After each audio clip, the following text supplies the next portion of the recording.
Maître Amédée Dimitri Touko met en garde certains sympathisants de la résistance nationale sur la ligne rouge qu'il faudrait éviter de franchir dans champ politique camerounais. Abonnez-vous en activant la cloche de notification pour recevoir la primeur de nos futures publications. Suivons plutôt. Voici son récit. Un pacifisme intellectuel traverse depuis quelque temps la résistance camerounaise et susurre l'idée selon laquelle, le régime Biya, n'étant finalement incarné que par des hommes, il faudrait leur apporter amour et compréhension. Militer se réduirait-il donc ici à débattre avec une dictature qui a refusé tout débat avec son opposition, avec son peuple, qui a renoncé à toute intelligence politique dans la résolution des problèmes camerounais dont le plus crucial est la crise anglophone?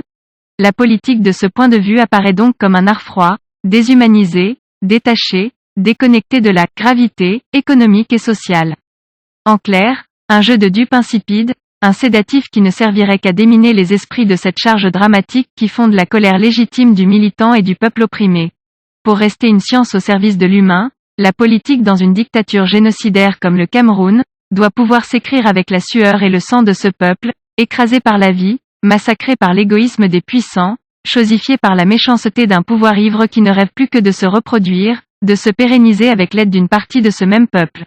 Cette tricherie communicationnelle qui dédramatise, banalise les crimes d'une dictature sanguinaire comme celle du Cameroun, anéantie pour le peuple meurtri, cette adrénaline militante qui l'arme moralement dans sa quête de liberté, de justice et de démocratie. À la méchanceté, à la barbarie, à la sauvagerie, à l'égoïsme du régime Biya, le peuple résistant doit pouvoir opposer une colère saine, qui exprime dans toute la violence ressentie, sa douleur. La communication politique procède donc de cette logique.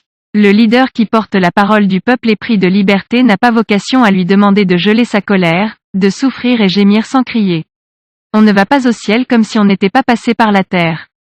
La politique ne saurait se réduire au règne du tout relatif, où les frontières entre le bien et le mal n'existeraient plus. Mieux, la politique est une science au service des peuples dont elle a vocation à promouvoir l'émancipation et le bonheur. Pour cela, elle doit se montrer respectueuse de ces derniers, humiliés, réduits, affamés, dépouillés, génocides. Militer contre un régime despotique, totalitaire et barbare, c'est promouvoir le changement et non la composition avec un pouvoir qui tue. On ne débat pas avec une dictature, on la combat. On s'évertue à sauver le peuple, tout le peuple y compris cette frange qui soutient la dictature. On le fait malgré elle, sans elle et peut être contre elle. Mais ce sera pour le bonheur de tous, y compris le sien. On doit y parvenir sans devenir le sauvage qu'on combat, sans se laisser contaminer par sa haine, par sa violence. Mais on doit le faire fermement, radicalement.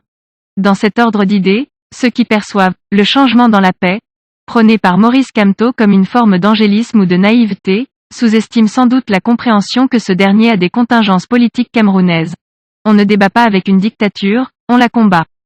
L'avocat de renommée internationale et fervent militant des droits de l'homme reste convaincu que la libération du peuple camerounais passe par une cohérence au niveau de la stratégie de lutte. Veuillez prendre 3 secondes pour liker la vidéo et la partager. N'oubliez pas de vous abonner à la chaîne